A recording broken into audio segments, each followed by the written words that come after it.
জাতীয় পর্যায়ে ক্রীড়াবিদদের বেতন কাঠামোর আওতায় বার্ষিক 1 লাখ টাকা করে ক্রীড়া ভাতা দেবে সরকার। রাজধানীর তেজগাঁওয়ে প্রধানমন্ত্রীর কার্যালয়ে ক্রীড়া কার্ড ও ভাতা প্রদান উদ্বোধন করেন প্রধানমন্ত্রী তারেক রহমান। এছাড়া ব্যক্তিগতভাবে আন্তর্জাতিক পর্যায়ে স্বর্ণ জয়ীদের 3 লাখ, রৌপ্য জয়ীদের 2 লাখ এবং ব্রোঞ্জ পদক জয়ীদের 1 লাখ টাকা এবং ক্রীড়া কার্ড তুলে দিয়েছেন প্রধানমন্ত্রী।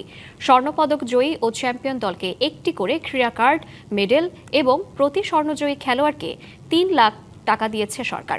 দলগত খেলোয়াড়দের প্রতিজনকে মেডেল ও ক্রীড়া কার্ডের পাশাপাশি 2 লাখ টাকার চেক তুলে দিয়েছেন প্রধানমন্ত্রী তারেক রহমান। ক্রীড়া কার্ডের আওতায় পর্যায়ক্রমে থাকবে আন্তর্জাতিক মানের প্রশিক্ষণ, বিশেষজ্ঞ চিকিৎসা, বিদেশি কোচের অধীনে প্রস্তুতি ও প্রতিযোগীয় অংশগ্রহণের জন্য প্রয়োজনীয় অর্থায়ন ও খেলোয়াড়ি জীবনের পর পুনর্বাসন কর্মসংস্থানের নিশ্চয়তা। 200-র বেশি সার্ভিস ও ফিচারে লেনদেনের সব বিকাশ অ্যাপে সম্ভব।